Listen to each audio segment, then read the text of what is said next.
Welcome everyone to Coaching in Session. My name is Michael Rearden, and I'll be your mindset coach today. And today we're going to be talking about parenting, coaching, and maybe a little bonus. So you want to stay tuned for that. Of course, if you're new to the channel, make sure to like, comment, subscribe, and to always share the video and or audio with your friends and family. Now, one of the things I do as a coach, especially here in Coaching in Session, is to bring other coaches, to bring other people who have something to say. Now, I'm going to be ramping up the interviews. I'm going to be allowing other coaches, other people who are trying to make a difference, whether it be in their community or in the whole entire world, to have their voice heard, because their voice is going to be something that is going to resonate with someone in the audience. Now, I understand that what I say, what I do will resonate with people, but it's a better compounding effect if multiple people are saying the same exact things. We sometimes wonder, why do people do things? Is it because of habits? Is it because of routines? Or is it because of our peers?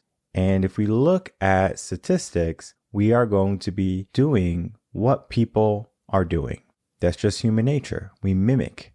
So when we mimic, we try to fit in.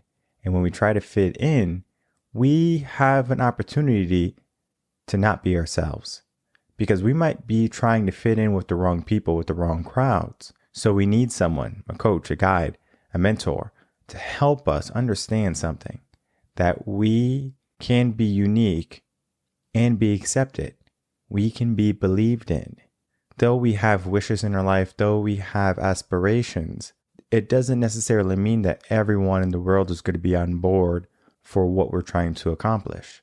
So with that being said, understand that our journey together, your journey, is going to be something that you have to go on yourself. But just because you go on it yourself, it doesn't mean you can't have company. It doesn't mean you can't ask for directions. It doesn't mean that you can't enjoy the time, living in the moment, spending time by yourself. Because being alone is not necessarily lonely. It can be empowering. And that's what I want to do. I want to empower you. And what better way to empower you than with my next guest on Coaching in Session? Tricia Roos, she is a coach, she's a parent, and she has a story to tell.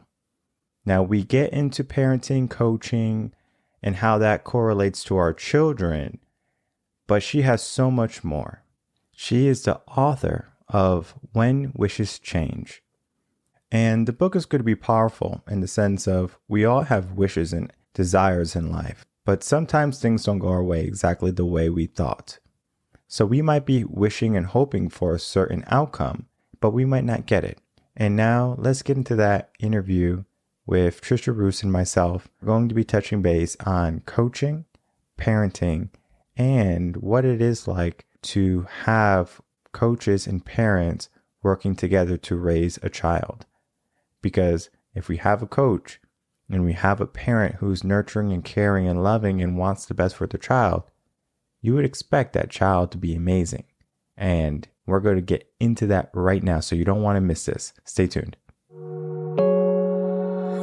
It took me way too long. Welcome, Tricia Roos, to Coaching in Session. How are you doing today? Good. How are you? Doing well. Thank you so much. So I read about you. You're a coach, mother, and you have an extensive background, I believe, in high school sports administration, something like that.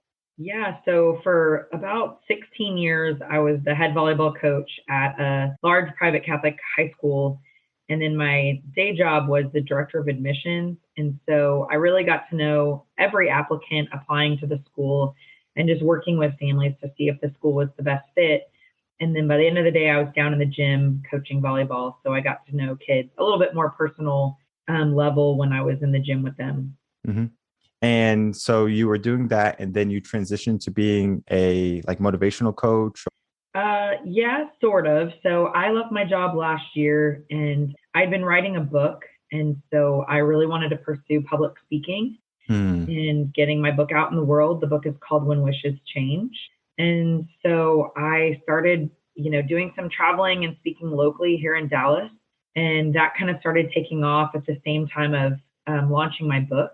And then, I knew I couldn't step away from volleyball completely. And so my role is a little bit different now. I'm the director of coaching at a large volleyball club here in Dallas.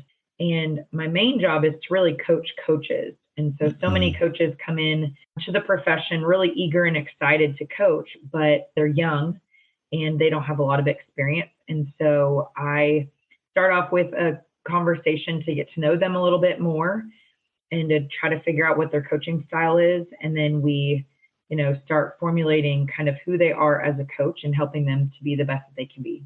Mm-hmm. And what would you say is some of the biggest hurdles you have to deal with when you're coaching these coaches? For example, is it a knowledge-based type of thing where they just don't know what it takes or the knowledge needed to run a team? Or is it more so they have to understand intrinsically like what these students are going through or what these kids are going through so they can say, okay, this person's going to be motivated if I do this? Mm-hmm. So I think the main challenge is the fact that most people that get into coaching are transitioning from a stage in their life where they were a player. And so they actually have pretty good knowledge of the game, but that knowledge might be isolated to, like in volleyball, their specific position. And so they may know a lot about, whatever they did. Maybe it was being a setter, but knowing the game at a higher, like strategic level to coach all the positions. And then another part of that is, as a player, you just didn't understand the logistics and how much went on behind the scenes on the coach's end of planning and communicating with parents. And, on the side, they're always managing relationships with, the players on the team together, like the team chemistry, as well as individual relationships. And so they really have to understand that they have to take a lot of time to get to know each player on their team and kind of the way they tick. And so a lot of people are like, well, this is who I am. This is the kind of coach I am. And I'm like, well, that maybe works for some kids, but it may not work for all kids. Like maybe some kids are visual. And so you need to be able to show them, what that looks like. And they just have to learn what their style is, but also learn other learning styles so that they can speak to all different kinds of athletes. Mm-hmm. And do you think like their skill level is maybe making them think, well, if I can do it, you can do it? And I know sometimes when a new mind tries something new that they have never done before. So for example, let's say a student is coming in to play volleyball and they never played volleyball. They don't know the positions. They don't know how to hit properly. They use their back of their arms, their like set of their forearms, and they're just hitting wrong. They're not getting the right direction. They're doing all these things incorrectly. Sometimes as a player, because I played volleyball in high school also, we might think that people should already know this. Like, this is common sense. You should know this, right? It's because we already had that experience. Do you find that coaches are like that, where they're coming in, I know this, this is common sense, you should know this too? So I think that the hardest age to coach is actually at the beginner stages, because when you are teaching how to pass and hit and set, you have to be able to break down that skill into 10 little mini parts and teach them how to move their feet first and then hold their platform and then understand how to break down a skill. So kind of like what you're saying, if you have played at a high level, you're like, you just put your hands together and pass. Why is that so hard? But they have to learn the footwork. They have to learn the movement. They have to learn all the little tiny steps to get there. But, the thing about players being coaches is they do have the knowledge of the game, but you really have to explore the understanding of that coach at a deeper level. And so sometimes they really get it. They understand how to break it down and that makes sense to them. And sometimes they don't. But for me, I always try to find the strength in that coach. And so we have had player coaches that played at a very high level, and their strength is coaching older girls. They're better at coming into a 17 team or a 16 team because maybe they're not good at breaking down passing, but they're really good about strategy on defense or on offense. And that's what those girls need. And then other people come in and they're like, yeah, I totally understand the mind of a third grader and, all the intricacies of teaching passing and breaking it down. And you're like, okay, let's talk with you about coaching a 10s team or an 11s team. And so I think everybody comes into it differently, even if you weren't a player. I think some of my best coaches that I've ever hired, some men in particular, maybe they came from a different sport, but they're just really good at teaching and motivating. And Mhm. so, as long as they're coachable and they're open to learning despite their experience, I think you just have to find the strengths of that person and find the best fit for them. Definitely. And a little bit about me, I was a swim coach in college. So I did lifeguarding. I did swim coaching for ages 6 months all the way to teenagers. I even had some adults that didn't know how to swim that were like the parents of the kids. And they'll say, Mike, can you teach me how to swim? I said, sure. What I noticed in the beginning was I didn't know how to break things down. Even though I was going to school for education, I was doing all this book knowledge on what it is to be a teacher. I didn't have the practical experience yet. Working with the children, working with a classroom, I didn't have that experience. So I would take the knowledge that I knew and say, well, come on, guys, this is easy. But I had to break it down to the micro level, baby steps, right? Just small chunking blocking for them to say, okay, this is what we do. And in the beginning of my swim career, I was able to teach kids how to swim, but it wasn't as effective in my last year of teaching because I have learned the ABCs of swimming.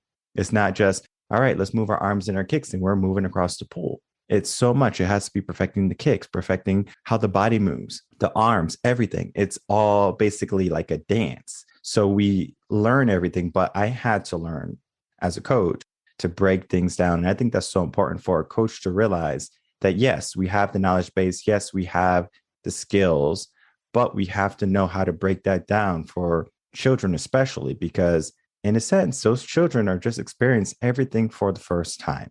That's interesting. At the same time, we use our wisdom, our knowledge, or common sense to try to steer them in a certain way. For example, there's a story of a child who's walking with their parent, and the parent sees a puddle, and the parent moves the child away from the puddle. So the kid is not jumping in the puddle, getting all muddy and dirty, right? But it'd be a headache for the parent, right? Well, now the kid has wet boots, wet socks, but now that child doesn't know what it is like to splash around in a puddle.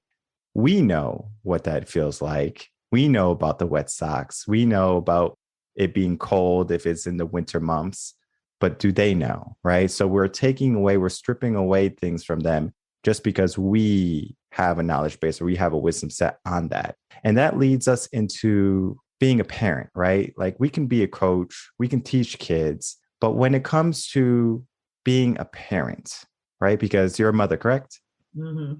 How does that correlate? We know how to break things down for our team. We know how to break things down for our coaches, the people that we're sending off to teach other students. But do we know how to allow them to be themselves, be free, charismatic, and to learn through the world and their environment? Yeah, that's a good question. So I think it kind of has two parts. Sometimes parenting is completely different. And you think, like I thought as a coach, I've worked with teenagers and young kids my whole life, that parenting would be easier. But it's different when it's your own kid. And at the same time, I can say that coaching has significantly helped me as a parent. And so, for example, I know in coaching, and this has maybe been a little bit more because of this generation of kids, they want to know the why. They need to understand the why, just like you said with the puddle. I'm really good at breaking down the why I'm teaching you this, so that when I teach them footwork, I'll say, well, give me an example of why I'm teaching you this. Like when in a game would this be applicable for you? And so we talk through the why. I think that translates really well to parenting. It's important for your kids to respect you, and they should just listen to you because you're the parent. Like, go brush your teeth, go do this, go do that. But I do find that with parenting, just like coaching, I explain to them the why. So I'm not just making you brush your teeth every morning because I'm the boss and I'm telling you to. Let's talk about what could happen to your teeth and cavities and all the terrible things that could happen at the dentist office if we don't brush our teeth. Well, when you explain that to a kid, they're like, oh gosh, I don't want to go to the dentist and have to get cavities filled and have to get shots or any kind of pain. And so it's not as much of a problem if you understand the why. And sometimes I think parents especially think, well, they should just do what I tell them to because I'm the parent. And I agree that they should respect what you're saying, but I do think that it really helps kids to behave better and to respect their parents better when you can talk to them about why you can't just run across the street without looking. I mean, I live on a pretty busy street and we're friends with our neighbors. And, I've had to be really bolt across the street without looking, or if a ball goes in the street, why? And that's been really ingrained in their head. And they still, like any kid, they'll still whine about brushing their teeth. They'll still slip up a little bit, but I do believe it helps when we understand the why.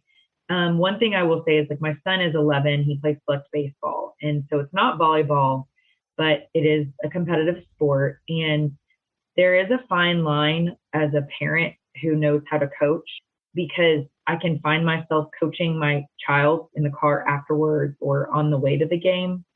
And I find myself applying some of the rules I've told my parents before of kids that I coach, in that after a game or tournament, you don't talk baseball. We don't talk. I tell them, don't talk about the game. Just tell your kid you love them and they played great, win or lose, because they need to know that first and foremost, you love them no matter what. You're not mad at them because of their sports performance. But it is really hard, because I do love coaching and instructing, and sometimes that can come into my personal life with my kids. But I'm finding myself almost coaching myself. Like, what would I tell a parent of a kid and what's best for the child, and then applying that to myself. It'll be interesting because my daughter just turned 6 and she really wants to play volleyball. I'm not forcing it on her, but she is interested. But I'm really trying hard to be a parent in those situations and not to try to be a coach. Mm-hmm. There's a difference between a parent and a coach. For example, I played elementary basketball. I had a coach, Coach Jackson, right? Great guy, kind, but he was tough, right? He had high expectations for the team. If my dad was the coach in elementary, would I have pushed myself the same way I pushed myself for Coach Jackson? The answer is no. I wouldn't have. I know me. I wouldn't have that. Oh, it's just dad, right? So I'm not going to push myself. I want to talk to you about the importance of a coach, right? Important of a mentor, a teacher per se, for your student to look up to, because mom and dad is mom and dad. And when a kid looks at mom and dad, they know sort of what they can get away with, right? Especially if they have tested the waters and they realize, oh, this actually works. And now they're super intelligent when it comes to that. They can say, okay, well, mom doesn't like when I do this. So when I'm upset with mom, I'm going to do this. And so they get you upset, or they know the right words to say, or they know the right people to talk to. For example, if mom doesn't let me drink soda, grandma or grandpa will let me drink soda. So they know the right people. They're super intelligent when it comes to that. They know how to get the things that they want. Yep. But when you have a coach that has the expectations for a sport, an activity, or a teacher for a subject, this is what we're going to do. There's no ifs, ands, or buts about it. But sometimes for parenting, there's going to be ifs, ands, or buts, because the kid's going to say, Mom, I'm so upset with you because you said this to me, or you didn't pick me up on time. It could be the littlest thing. But when it comes to teaching or coaching, hey, that coach is going to do what they're going to do, and you better do what the coach is saying. Otherwise, you're not going to be in the game, right? Especially for me, it's like, yeah, he tried to rotate the people, but the people who put in the work, put in the effort, those are the people who got playtime. So when we're talking about the difference between parenting and coaching, what are some of the biggest differences that make a coach and a parent a parent? Well, I have coached my own kids, and I have also had others coach my kids. And I think the biggest difference is, kind of like what you said, when I was coaching my own kids, it was really hard for them to like draw the line.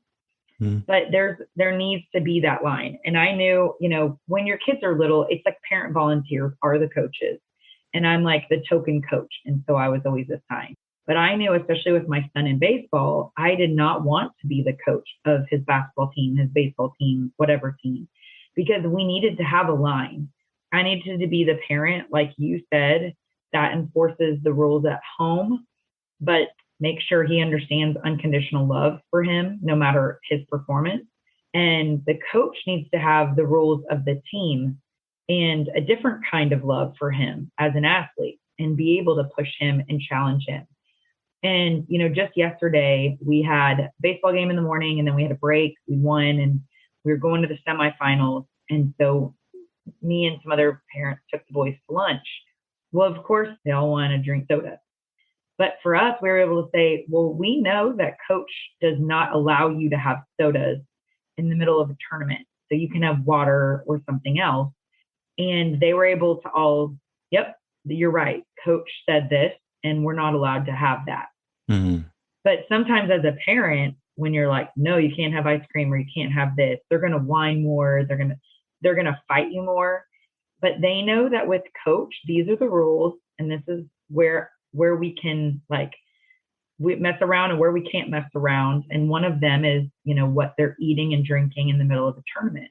And I appreciate that. I appreciate the fact that coach has rules and expectations about what time they have to be there and their warm-up procedure and all of those things. I do believe that coaches have a whole different level of authority than a parent in that world.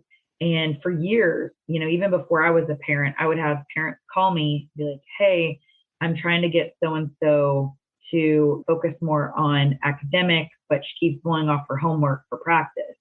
So I would have to step in and bring that kid in my office. And a lot of times I remember in the back of my head, I was like, man, what is wrong with the parent? They can't enforce these rules. But really, they were just asking me to help reinforce, what they want for their kid. And they knew that I had a different kind of relationship with their child than I did, and that I could assist them essentially as a parent in helping make sure their kid did what they were supposed to do. And now that I'm a parent, I find myself doing that in my son's baseball coach, right? I mean, I've talked to him and I'll be like, hey, Cameron was really hard on himself about his strikeout today. Do you mind talking to him? And the coach doesn't mind at all. He wants what's best for Cameron. And so he will pull him aside at the next practice and be like, hey, man, you got it. Or work with him about his technique and form to help him improve. And so it's really interesting because as I became a parent, I started to see how that parent-coach relationship works. We're all a big old village trying to take care of our kids. And I just have a better appreciation for that now. Yeah. I understand the concept of having a village raise one child because everyone's going to have a piece in that child's development. And you're going to have good people, you're going to have bad people, but you need both. You need everyone so that child can see. And I think one of the most dangerous sayings that a parent can say is, I want to give my child a life that I never had. Because the life that you had made you who you are. So if you don't like who you are, then of course that's going to be a mindset journey. Then you have to go on that journey to self-betterment, empowerment, basically. Challenge, right? Challenge is going to be one of the best lessons for any student. When they face a challenge, they have to show up. They have to learn how to deal with that. We're living in a society where many children choose not to take the challenge, whether they're on a sports team, whether they're in school and they can't get a subject right. They just want to quit. They just want to give up. Is that something that you see often when you're dealing with your children or that you see in other children when you go to sports games and tournaments? Oh, absolutely. I think that there's a fear of adversity. There's a fear of failure. And, a lot of that comes from, I believe, their expectation of themselves to be perfect. And if they can't perform perfectly, they might as well not perform. The hardest kinds of kids to coach are those that are very high academic achievers. And the reason is that they know that if they study really hard, they can make an A on a test. They can, make 100 on a test, whatever. But sometimes in athletics, you could try really hard, but someone may still be better than you. You could try really hard. You could try and put your best foot forward and work your hardest, but still lose the game. Maybe the other team has just had a better day that day. And that's really hard for a high academic achieving kid because they're like, wait a minute, when I work hard and try hard, I'm supposed to always be successful. And that is not the magic formula for sports. And so I think in sports, the mindset needs to be, if you work really hard and try your best and challenge yourself, then you just won't have regret. You'll be able to say, I put it all out there. I did my very best. We walked away and didn't win, but at least I did everything I could and I didn't hold back. And that's the unfortunate thing is over the years, I've coached kids that I've watched hold themselves back on purpose because they're too afraid of failure. Mm-hmm. And they're too afraid that if they try their best and lose still, that they are not worthy of calling themselves an athlete or being a volleyball player, whatever it is. Mm-hmm. And I see that in my own kids. My son is very, very academically gifted and sometimes has that problem. And especially him playing baseball. It's a sport where having a batting average of 400 is like really good, which means you're only getting on base 40% of the time. So it's really hard. I can see him as he's a young athlete developing to accept those failures and still see progress and still see successes. But my daughter is, she just turned 6. She's able actually to like self-correct and pump herself up, and she loves challenges. And maybe that's because she has an older brother and she's always put herself out there with older kids and tries and probably fails most of the time because they're bigger and stronger than her. Mm-hmm. I don't know if it's a birth order thing or if it's just something you're born with. But at the same time, whatever kid you have, the mental training is a muscle. I mean, you have to train that muscle in your brain constantly to think positively, to see the best in yourself, to work on visualization. There's so much that goes into the mental training of an athlete that I think we overlook and we underestimate because it's all about that mindset in how they see themselves and how positive they're thinking and ultimately what the outcome will be. Mm-hmm. So, I think for too long, we've expected perfection and we put such an emphasis on winning. And as a coach who has won a lot, I've won 5 state championships and I think my team's won 80-something% of the time. It was hard for me in years where my teams weren't winning as much. I even saw myself, I'm like, well, am I not as good of a coach as I was last year when we did win more? But I've had to retrain my own brain and say, no, I'm doing everything I can. Maybe we just don't have as much talent, or maybe the competition just got stronger. And as long as you see progress over perfection, that's still a win. Mm-hmm. And I've had to train myself as a coach to see that in years where we weren't winning as much. And so, I think the best that we can do for our kids as a coach or as a parent is just tell them we love them no matter what, and tell them that the best they can do is work their hardest so that they don't have regrets. I think that they will be able to release some of that pressure on themselves for being perfect. Mm-hmm. I believe having a strong, positive mindset is essential, whether you're a janitor or whether you're a high-performing athlete. You can learn to love what you do, whether it seems remedial to other people. To you, it could be everything. But when we put ourselves in a role, coach, parent, child, is there a perfect, well, maybe not perfect, but is there a mindset that's going to be more appropriate for that given person? So for example, a coach might have to be patient, right? I have to understand patience with my students. They are learning things for the first time. A parent might have to learn or have the mindset of my child is, yes, the love of my life, and I'm going to love them unconditionally, but I want to be a good example for them. And since I have to have a good example for them, I have to make sure I show up too, right? Mm-hmm. So parents are just not doing negative things, right? So we won't go into the negative things, but just think of negative aspects of life, behaviors, habits, etc. So a parent has to understand that, saying, okay, I can't show my kid this because if I'm showing them this, then they're going to replicate it, whether when they're in their teen years or when they're adults, right? Because they learned, oh, well, mom did that, dad did that. It must be okay. Then we go into the mindset of a child. We have someone who might be fearful of putting themselves out there, failing. They might be ambitious, outgoing, right? They might be super brave and jumping off sofas, and they're fearless. That's a good mindset to have.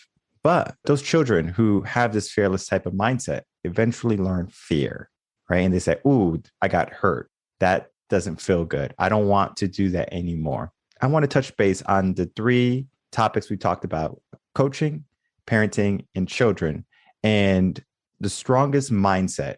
And it could be several, of course, because there's so many variations of a strong positive mindset that we can possibly have. But in your opinion, what would be a strong mindset for a coach, a parent, and a child?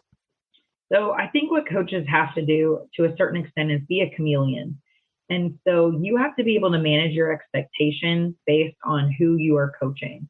And so whether they're beginners and the emphasis is just on progress and not winning, like making sure you're managing those expectations and being a good example to the kids. Like, hey guys, we're not like my daughters, when they started soccer at like 3 or 4, we don't keep score. We're just teaching them skills. We're not teaching them to win. We're just teaching them how to kick a ball, right? But then I know that I've had teams at the highest level in high school sports. I mean, we can make an expectation that we're out to win state this year. And everything we do in practice has to show that you have that expectation. So we can't mess around and goof around and take off the focus of our form and technique. Now, there's a fine line. It doesn't mean if you don't win a state championship, you're a failure and a disappointment.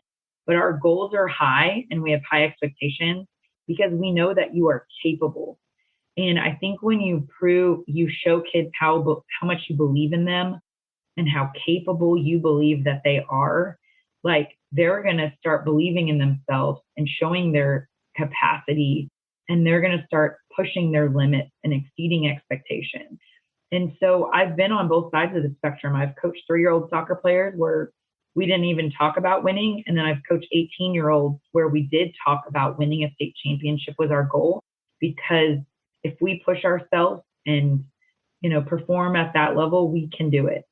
And I also think that as a coach, a big thing besides managing your expectations is that patience you talked about over time, like knowing there's going to be bad days and good days, but like as you slowly progress, you're going to get there, you're going to reach your goals. Back to kind of being a chameleon, you do have to really get to know the kids on your team and push kids differently. I could get in this kid's face a little bit more and be a little bit more intense with them as a coach. And maybe they desire that. And maybe that's what really gets them going. And another kid, I have to understand that approach does not work at all. Like I can't raise my voice at all or talk to them that way. And so I think those are the really important things as a coach. As a parent, I think that your job is to support their goals and dreams any way you can. And so if your kid needs a day off and they need a little bit of a mental break, support them. Don't push them past their limit. Give them a day of rest. And sometimes that might mean just kind of laying around and, they may want to just be on a device a little bit, but, sometimes that's okay if it's within moderation. I think as a parent, you also, again, have to just show your love. And my big thing with my kids is respect for their coaches and for their teammates. And I could care less if you just hit a home run, if you, chunked your bat and you didn't high five your teammates or you acted inappropriate when you did something good. That means more to me than your successful action of a home run. And so I really monitor the behavior of my kids. Our son knows that if he strikes out, he can't throw a fit and put himself in a corner in the dugout. He still needs to be engaged in the game. And that means more to us than the strikeout. And so I think letting your kids know and proving to your kids that their behavior, attitude, work ethic mean more than the winning and, the runs, the kills, or whatever your sport is. That's the way that you should be modeling your behavior. And then for kids, like I said, for children, I talk a lot about respect. I talk a lot about integrity. And so when I'm coaching and I say, hey, you have this many reps, you have to pass 50 times back and forth. It's important for them to know that if they're cheating themselves. And integrity is a really big thing. Attitude, win or lose, it means more to me when you lose, how you treat your opponent. I'm going to still shake their hand. I'm going to still say good game. Of course, you're going to shake their hand and say good game when you win. but are you still going to act with respect and integrity and have a good attitude when you lose? Mm-hmm. That's really important. Teaching them to have grace for themselves and allow themselves to fail and be able to pick themselves up is really important. So I think that, all of those things go hand in hand.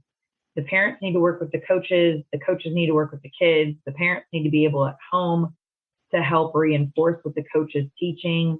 We all have to work together, but you're right in that everybody kind of has to have different roles and you're at different stages of forming that athlete. But at the end of the day, we just have to support our kids, and parents really need to do a better job of supporting the kids' coaches and not bad-mouthing coaches when they come home or in the car, mm-hmm. and saying things to their kids about the coaches that are inappropriate, because then that child will start behaving disrespectful to their coach, and that never works. Right. So I think that's really important too for the parents to model that behavior. Yeah. And then your child is going to learn exactly what you're emanating. If you're talking negative about people, I guess talking negative about people is okay. So if someone does something inappropriate or wrong in our eyes or in our determination, then we can badmouth them. And that's just going to lead to people not wanting to work together. Because if I don't like this person, why am I going to work for them? Why am I going to push myself for them? Because in a sense, the team is pushing for the coach. And also in a sense, the team is working collectively for that victory, for that win. However, if you have students or team members on that team who are just an anchor per se of negativity, of hate per se, they're not going to give 100%. And I find as a coach, when I was a teacher, I had to give 100% every single day, regardless of how I felt. Even if I was tired, even if I didn't want to show up, I had to show up every single day. And as a coach, I said, I have to show up. As a teacher, I have to show up. And I'm on the way to being a parent. I have to show up every single day. And if I don't, they're going to see that. The children pay attention, right? Because one of the biggest areas where they learn is looking at their environment and their behavior around them. So if they look at the behavior of coach or mom, that's what they're going to learn. If they look at the environment of the household, that's what they're going to learn. So it's important for parents also to make sure that their home is going to build the child and their mindset to be positive, nurturing, caring, and then ambitious too, because we want them to go after more. We want them to be successful. But at the same time, we have to allow them to face challenge, face adversity, and then to work things out in their own mind. Because yes, we might have the answers, but do we have their answer? And it's important for parents to understand that, especially coaches too, because we might have not had that experience because our world is different than their world. They have cell phones. Everyone has cell phones, it seems like. I know a 4-year-old who has a cell phone. So it's like, wow, it's like when I was 4 years old, I don't even think I had any electronics, but now it is common, right? They know how to turn on the TV. They can watch Netflix or Disney Plus or whatever TV they watch. They can do that without mom or dad needing to help them. They can just do it. Boom, they're watching a movie now. So it's a different world. I wanted to go outside, go to the park. Now they're like, well, it's pretty comfortable inside this house. I like it. And they're being comfortable. And I'm not saying that comfort's a bad thing, but at the same time, live a little bit, right? I think that's going to be important for coaches to push them. And then also parents to make sure that the kids are just not staying in the home all day. Yeah. Whether they go out and they do a sport or whether they just go out to the park and they interact with other children, that's going to be powerful too, right? Because then they're learning more so than just their environment.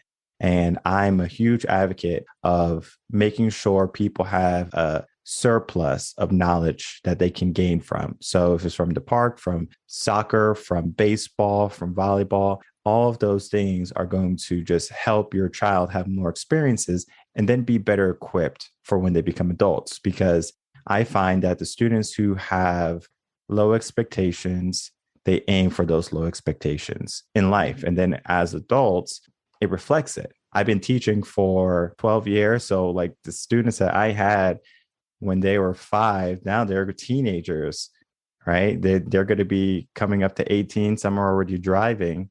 I can see how they were as a young child to how they are now. It was almost like, okay, this person's going to be good. This person's lazy. So let's see how they turn out. And now I'm seeing that. So, of course, parents, make sure that your child is not taking the easy road, making sure you're giving them as many experiences as possible, because we want them to be successful. We want them to be ambitious, but at the same time, we don't want to burn them out. We don't want to stress them out, because the schools do that already enough, with all the standardized testing, with all of the hoopla that's going on. There's a lot of things, a lot of stress that's happening in schools that parents don't necessarily see, because we send the kid off to school and the kid has to deal with that stress.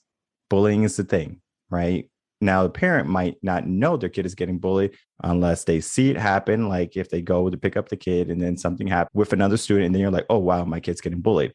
You see a text message or something like that, kids getting bullied online, social media, then we're starting to see they have stress too. And the last thing I want to talk to you about is stress, right? Stress from the coach, stress from the parent, stress from my peers. All of that is on that student or on that child.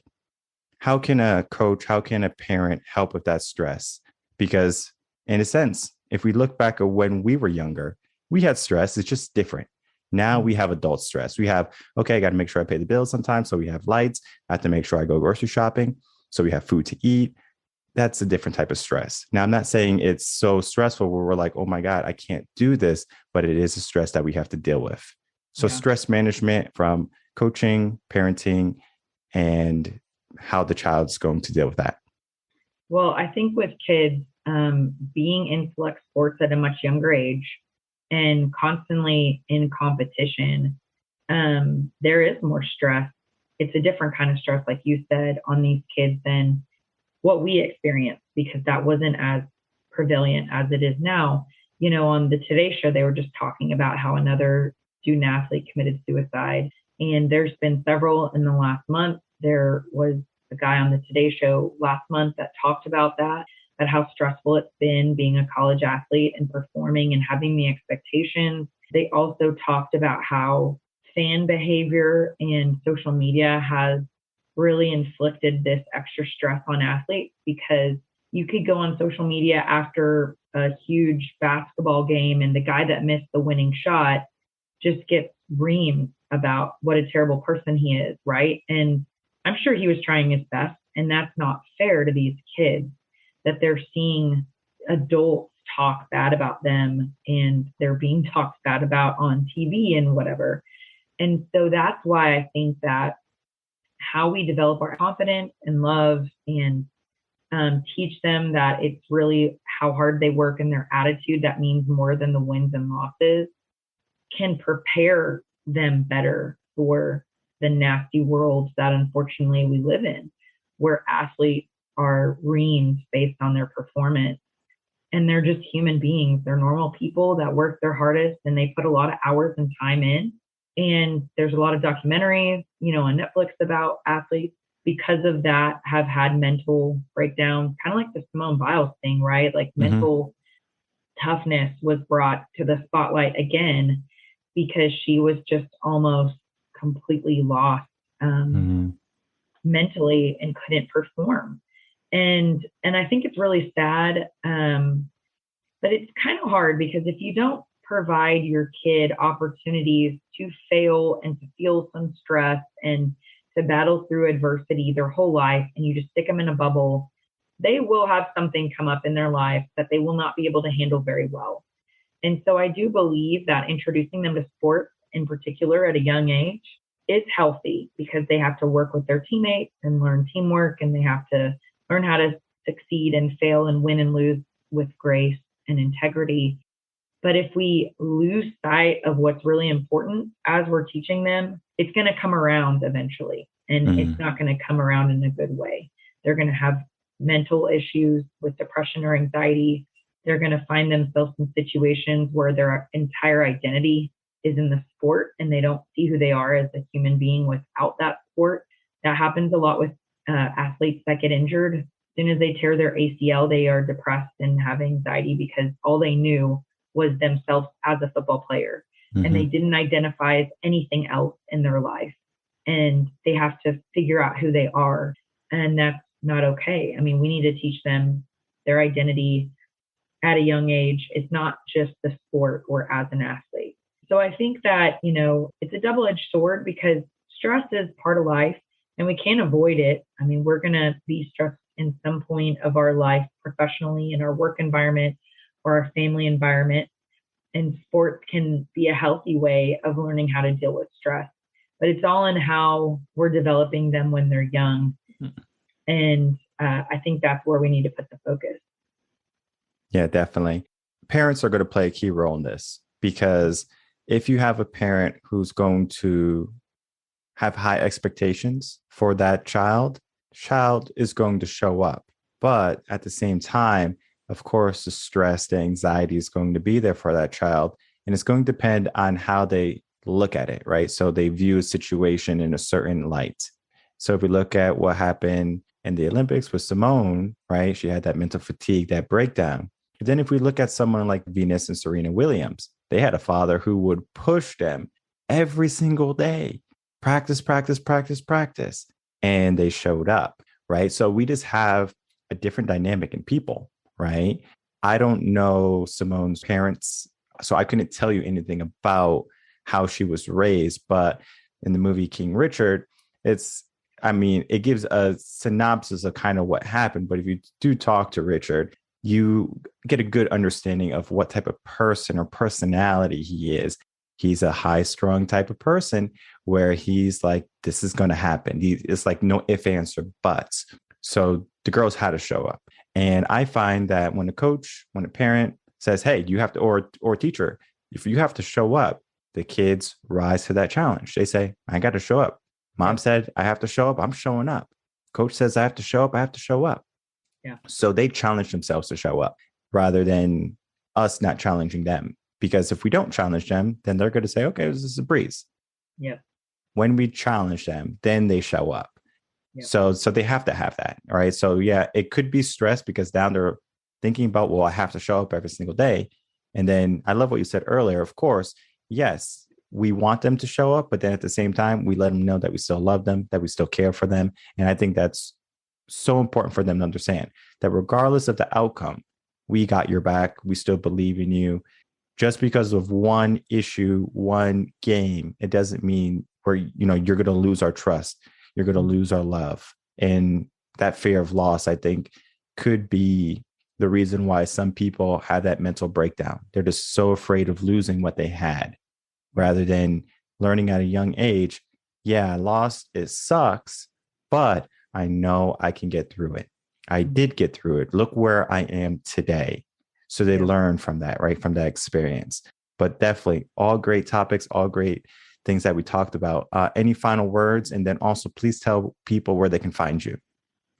I've learned so much as a parent, coaching my own kids and raising my kids and watching them be coached by others and coaching other people's kids. And at the end of the day, it really comes back to just teaching them the right way to deal with adversity and being respectful, having a great attitude, working their best. If you lose and you struck out 3 times yesterday, what do you need me to do for you, buddy? Do you want to go out in the backyard and hit together?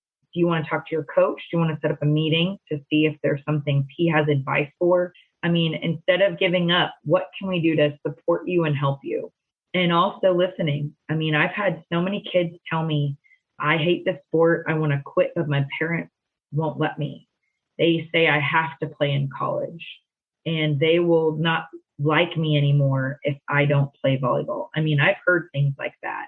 And parents have to listen. We have to and coaches, you have to listen, and kids have to listen to yourself. Like, do you really love this sport and have a passion for it? Or do you see other ways that you could find joy and happiness in your life? Because we only have one shot at life. And if you're miserable and you hate a sport, like, find something that makes you happy. Like, don't feel pressured to have to do anything.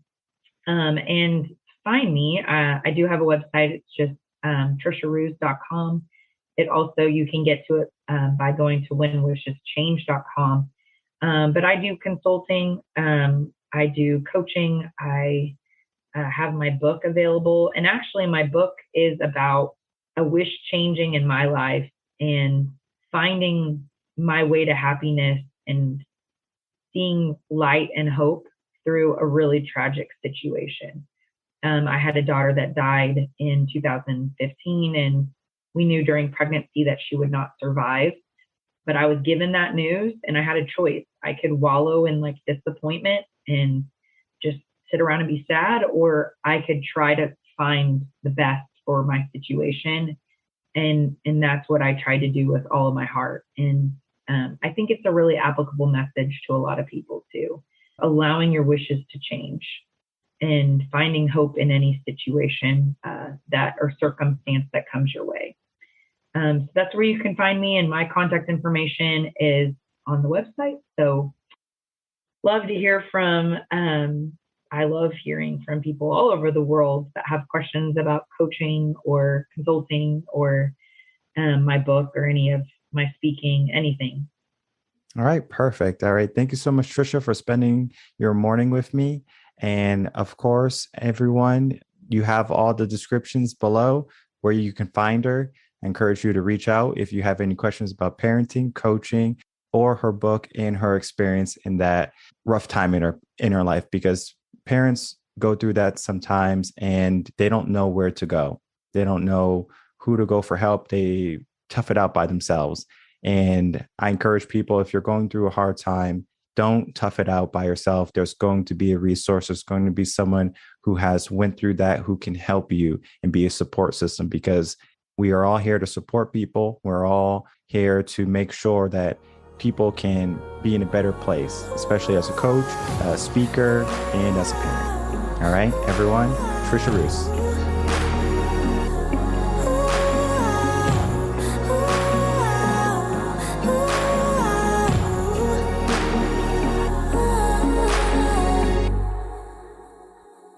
This book is going to be helpful for anyone going through traumatic experience. However, you have to understand. Now, of course, it can also be valuable for people who are neglecting time. They don't allow time to be a factor in their life. So we want to make sure that the time is going to be used properly. You have to understand whether you're a coach, a parent, or a kid.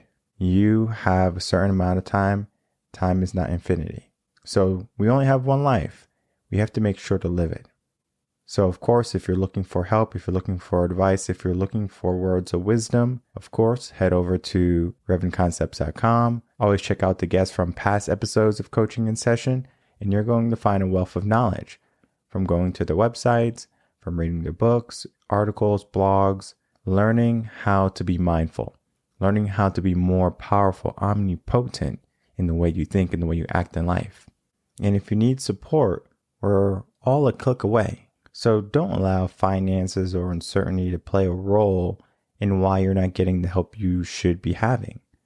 Go out and get it right now, because there's no time to waste. So we have to make sure we use every second we have. I understand I'm not going to be everyone's cup of tea, but I'm not trying to be everyone's cup of tea. I'm only a cup of tea for those people who would like to try.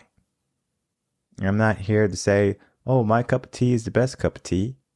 Yeah, I can say that, and it has a lot of validity behind it, but at the same time, I understand people.